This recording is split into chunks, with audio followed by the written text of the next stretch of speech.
Hello and welcome to the India Hangout. Can India replicate the success it shows in repeated space missions elsewhere is the question we are asking today, just after the PSLV or the Polar Satellite Launch Vehicle completes yet another successful mission carrying 5 satellites into space at a cost which apparently is less than that of making the Hollywood film Gravity. That was $100 million. This is not the first time India has done a no-frills launch. It also sent a mission to Mars, which was also on a quote-unquote no-frills carrier. The big question, like I said, is how can we replicate this elsewhere, and where can we replicate it and how? And not a question that's not been asked before, but it's always merits revisiting. I'm joined by Kiran, Karnik, former president Nasscom, also was with ISRO for about 20 years up till 91 before he moved on to the private sector. Also joining me, columnist and author Shankkar Aiyar from Mumbai. Gentlemen, thank you very much for joining us. Mr. Karnik, very good afternoon to you. Let me begin with you, and we've got some questions coming in as well. Mr. Karnik, let me ask you the first question. As you look at this launch, and we've seen a fair amount of successful launches of late, what does this tell you about what we want to do as a country and where we stand today, very specifically in terms of what we want to achieve? Two parts to it, Govind, if I may. First, of course, is that in the space arena itself, it indicates that we have built up over many years and hard work tremendous capabilities at very little cost, and that these capabilities are focused on doing things which are useful for the country.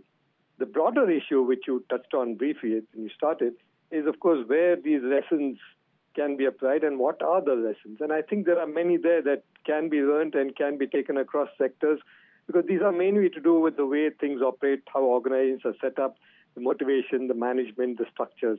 And I think there are areas there which we can certainly replicate across the board. Okay, Shankkar, let me get you in for a quick overview before we come back to Mr. Karnik. Shankkar, what's your sense? I mean, you've been writing about some of the challenges that this particular government faces. A lot of it, as you've also pointed out, is to do with execution and is to do with better resource management rather than anything else. Should we start drawing links between the two, or is it too early? Actually, these links need to be drawn because the success of ISRO represents our ability to do innovation on frugal funding. The challenges of India are located in scale and require technology. And we are resource starved, even as we talk about us as a $2 trillion economy. So how do we make things happen is essentially how we organize ourselves. And the success of ISRO gives us many lessons on how we can be globally competitive in delivering technology. And a very interesting thing that Prime Minister Modi today mentioned is sort of being the satellite and GIS provider for the entire neighborhood. Well, I would like him to start with looking at India's geography, the GIS contours, on essentially two things: fishing and on water. We have the largest coastline. We are blessed to be a peninsula, but our fishermen can be better informed. There is a pilot project in Gujarat where the satellite imaging provides the fishermen exact or approximate location of schools of fish. And this is a service you can launch all over India. At the very least, it will end the problem of fishermen being caught by Sri Lankan naval forces or Pakistani forces. So we can operate. And there are many such instances in which I think India can succeed. Mr. Karnik, let me come back to you. I think the question, even as we ask on what from ISRO we can learn, is it also the case that a lot of ISRO's successes are in a way residing in islands and can perhaps never be replicated? No, Govind, I don't agree with that at all for two reasons. One, as I said at the outset, and we might come back to that later, that many of these successes, in fact, I would say a majority of them, are based on how you organize yourself and what are the systems and procedures you put in place to achieve a given goal, whatever that goal is. But also, it's important to recognize the space program is not an island in itself. It's been able to draw from Indian industry, in fact, a great deal of the hardware, the components that go into all the systems, including in the satellite launch vehicle itself and in the satellite, come from different industries in the country, some small-scale industries and some very large ones, sophisticated ones. So it is a whole network that has been created that has taken the whole technological capabilities of ISRO into the much broader industrial arena. Now, how we tap into that, how we use it, whether we do, what Prime Minister Modi mentioned and Shankkar just alluded to, whether we go into the global game in a big way, not in the small way we are today in the space arena itself, and how we can tap these capabilities to get to, high precision, high quality manufacturing, huge value-added manufacturing as opposed to low-end, low-margin manufacturing. I think these are both challenges but huge opportunities which we have not yet quite got into, be it for, various kind of spin-offs, or it is for very large and important strategic sectors like defense, where we go on importing things when capabilities in terms of basic building blocks are available in the country. A comment from someone here, Mr. Karnik, and I'll just read that out and then come to my question. The comment is, both steps by Prime Minister, moral boost for scientists, and now with FDI in defense likely, I think what he's suggesting is that the opportunities therefore increase, and which obviously goes to your point as well. So the question, Mr. Karnik, is if we know that and we've known for so many decades that we've had these capabilities, as you mentioned, in terms of organization, process, and putting together projects like this, why have we not been able to replicate it elsewhere? And what is the sort of fatal flaw that prevents us from doing it in other places? Well, I would say that one of the things is that too many people, and I don't just mean the political leadership, too many other people tend to look at this as some esoteric technological activity on the fringe of what is mainstream India. And you see that time and again, if you look even at the kind of way political parties look at science and technology as a whole, barring one party, the others hardly had a mention of S&T in their manifestos. And it's so important for this country to be able to be technologically there, to apply technology, not for technological purposes, but for everything else. And I think that awareness is low. That's the first barrier. The second one is that much of this thrives partly on what I said, which is a perception that this is somewhat different kind of activity, and therefore, very frankly and directly put, the political interference is minimal to non-existent.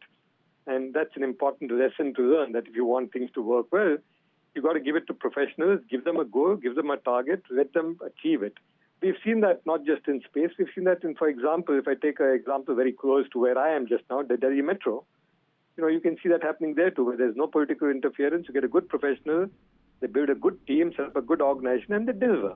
So I think there's a lesson there too, which we need to look at. And then, of course, there are more detailed managerial structural lessons which I mentioned, which are separate, and we can look at them in detail. Right. So, we seem to be in this whole mode as a country today of saying, okay, we need to get back on a growth path. We've got so many pending issues, particularly when it comes to physical infrastructure and, of course, social infrastructure as well. Is there a way successes like this can be used to motivate, either in real terms or purely in emotional terms, what we want to do elsewhere in the country? Or again, it comes back to my earlier question, do these tend to sort of be like trees falling in a forest? I think there's a huge opportunity, Govind, and maybe it's the right time to begin to tap it now. And possibly, your question is, I think, very pertinent, but maybe the time was not right a decade ago. Maybe it's right now, the time is ripe. The country is waiting for both change and for faster movement, and the government seems open to new ideas, and technology wants to prove that it's doing things. So maybe the climate was not right earlier, maybe the ambience was not right, now it's there, and I don't think we have any excuses to say why we can't use best practices and best examples from one sector in many others. Now, you can't just transfer it. It's not a question of transplanting something from ISRO somewhere else. But as I said earlier, the lessons and basic things can well be taken and adapted and used in many, many areas, including, as you said, in the social sphere. Mr. Karnik, Shankkar used the reference of frugal engineering. Now, is frugal engineering, again, this is not a new subject and not the first time we are visiting it, but is that something that's a good example even today to set out on the objectives we want to achieve, or is it a substitute for doing something that we can't do otherwise? I'm a little hesitant with that term, Govind. I know that those who use it with knowledge understand what it means. But too often it can begin to mean that frugal engineering is a sort of make do, as you say, jugaad. Jugaad is good, it's innovation in a way, but it's also just improvisation. Whereas here we are looking at things which are basic and substantial. It is new things altogether. So I understand what you're saying, and yes, frugal engineering in terms of how do you use your resources maximally. I think Shankkar mentioned that earlier very rightly. But if by, frugal engineering people begin to mean that you sort of do make-do solutions that are so-called old days intermediate technology, then I don't think that's the way to go. Our problems require the latest and best technology because the problems are huge. And we've got to do it in a way which, as has been shown elsewhere, really optimized. And all you've got to look at is things like, if you take from different sectors, Devi Shetty and what he's done in medical care. And I think the example after example where some of these lessons have intentionally or unintentionally been applied, but on a limited and small scale without being make-do. They're really something innovative and different but substantial. Shankkar, what's your sense? I mean, do you see a congruence between the achievements that we've seen in the space department, and it's not of course confined to this government or the previous one, these have been going on for many years, and the kind of tasks that we have ahead of us as an economy today? Well, the launch of a satellite, is all about timing and all about force and momentum. So I said, I think we are in that place in history where there is a recognition that you can't go on with band-aid and jugaad ideas and run a nation of this size. So the two things that have been missing in the play is setting of goals and very visible leadership that is required. I mean, one can go on and on about the number of examples in which this can be done. But here's an opportunity for us, whether it is education, medical care, whether it is last mile connectivity, whether it is broadband, whether it's delivery of services. In all of these issues, I think there is a great deal to be gained by deploying what we do best. And when I say frugal engineering, I mean specifically intelligent solutions. The Prime Minister, it took the Prime Minister to actually underline the fact that the Mars project costs India less than the budget of the movie Gravity. These are things that need to be said and repeated so that you inculcate the idea of pride in your own abilities.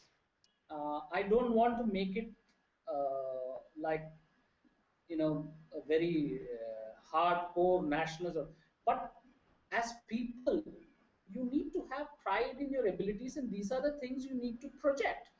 So when you have a leader who has some sense of pride, you actually get to know things that can be done. See, last few days back, there have been 2 railway accidents in Bihar where security, fish plates, all those are an issue. So here's, a simple solution. We've got these things up in the sky, and you could sort of locate particular areas where you've received warnings about Maoism, or if you receive terror threats, or if it is about the monsoon, or it is about the tsunami, or it is about missing people. All of this can be utilized. All it requires is for the political leadership to tell the bureaucracy, we want this A, B, C, D, E, F done. Mr. Karnik, let me come back to you, and a couple of comments here. The first is that my sense is, like Mr. Karnik says, Rajeshri, my sense is, like Mr. Karnik said, maybe it's the lack of understanding of science and technology which is why they give it no importance, and hence professionals could work without interference. There's another comment which says ISRO's success has been largely its ability to remain isolated from the rest of political interference in Delhi. They work quietly in Bangalore and close by. And finally, there's a comment which says space discovery cannot be frugal engineering. So, Mr. Karnik, let me come to once again the present and future, as it were. If you were to look at some of the key economic challenges facing us, one of them clearly is execution. I think there is no shortage of ideas, there is no shortage of money as such, we clearly seem to face an execution problem, and that could be linked to many other things, as has been pointed out. But if we were to say that it's the same people who send up rockets into space, who launch satellites, and who could also be doing other things, how would you transfer these skills or these abilities if one could do it? Well, Govind, I'm a little hesitant to talk of the same people because they are very, very capable, but I'm not sure it necessarily needs the same people. I think it's the similar, not same, but similar systems, processes, and organizations that work.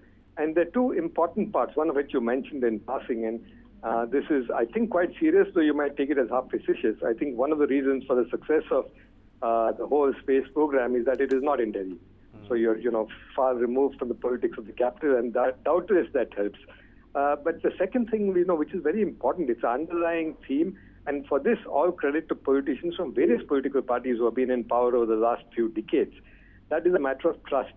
In a program like space, you have failures, and you know you will have failures. And yet you can't run such a program by somebody saying, why did that rocket fall into the sea, and who is responsible for causing a loss to the national exchequer? That kind of thing doesn't work. So it's a broader sense where you permit people to innovate, understanding that they've done it with all the hard work, testing, simulation, peer reviews possible, and the probability of success is extremely high, but there is a realistic probability of failure, and you're willing to back these people and the innovations, and that happens. Now, that's an important part of implementation, because one is just routine implementation of things which you can do efficiently, but it also requires you to innovate on how you implement and what you do. And there, you've got to be prepared for some degree of failure without trying to, get on a witch hunt and hang somebody, which means basic trust. Yes, of course, integrity, honest people, transparent mechanisms, but also trust. And I think that's something which, over the years, our system has lost. We just distrust every organization, every person, everything. And that's not a way to really get implementation done efficiently, properly, and with innovation. Right. So I think, Mr. Karnik, you've raised some very fundamental issues here. I mean, the soft side, or so-called soft side, but which actually perhaps is the harder side.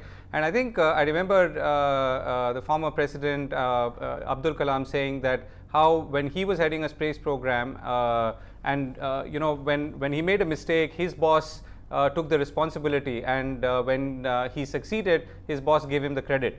I don't recall who he was referring to specifically in that statement, but basically there was a sense of complete ownership and trust that he received, and which he could pass on in that system at least, and that perhaps we've not been able to replicate elsewhere. What are the other such lessons that one can take away from this, Mr. Karnik, which we can all in some ways apply in our own lives as we pursue our various objectives? Well, I think two other things which are critical. One is a clear definition of the mission, and ISRO has always been a mission-oriented organization, as we like to fashion ourselves, which means you have a very clearly defined goal and you're getting to that. So you know what your goal is. It's not some woolly, fuzzy, vague thing. It's very clear. And the second is to set up dedicated teams with clear timelines, budgets, responsibilities, and accountability. I think this is part of the internal structuring I talked of, which, as I said, can be carried across sectors, that you define a clear goal, set up a leader and a team, and leadership, and Shankkar mentioned this is very important, you set that up, and then give them the resources that you think they need and that are fair, and hold them accountable with transparency and leave them free to deliver. Right. So, Shankkar, is this something that is always going to be a challenge in our economy or in our country when it comes to getting things off the ground at the scale that we would like to do it? Well, if you look back in history, it has always been a challenge to organize society, and that's how we passed from monarchy to autocracy to democracy, and what looks like the battle between merit and equality. So, but it's always a challenge to bring people onto the table, onto a common agenda, and get them to buy in something. So this is a bit of a mix of chemistry and biology in that sense, not so much management science. If you bring people together, you can do things. And I dare say that in the idea of the unique identity, India has done that and shown that. I mean, Nandan Nilekani put together a team, and we've registered 600 million people biometrically and a task that has not been done ever before anywhere in the world.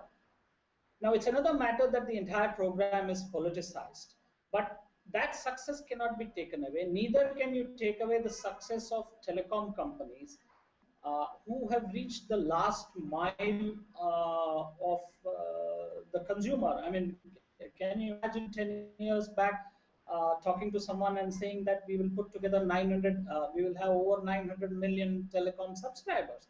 So we have done this. And the issue really comes back to the political leadership on what they want done. And the number 1, 2, 3 issues in India are really about education, health, and safety.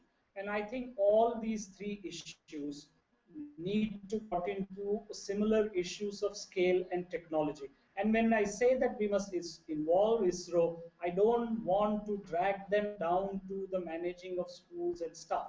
They have a hardware capability that needs to be linked with software abilities, that of the IS officers and of all the people.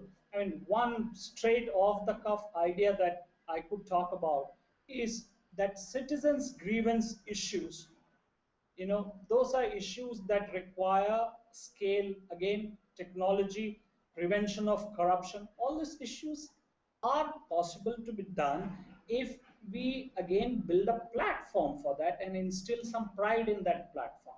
I think we have done this in the past. We've done this in green revolution. We've done this when we created the national grid for the milk revolution. So I am confident that given the right setting of goals and the right leadership, these things can be done. Right, Shankkar, we are coming to the end of the program. Let me come back to you, Mr. Karnik. I think we talked about some of the hard factors and some of the soft factors. Between the two, what would you lay greater emphasis on? If you recall, the question that we started out asking was, can India replicate this success elsewhere, and how, if so? I think the soft factors there are more important. It's leadership, motivation, structuring and organizing, how you lead people and trust people to deliver. To me, those are the ones that, if you want to take the lessons across a broader arena of different sectors, those are the ones that are going to be transferable and the ones that are more important. Okay. Shankkar, last word. I think it's the question that you ask, can it be replicated? Yes, it has been done in the past and it can be done in the future, provided we set the goals and make it provide visible leadership.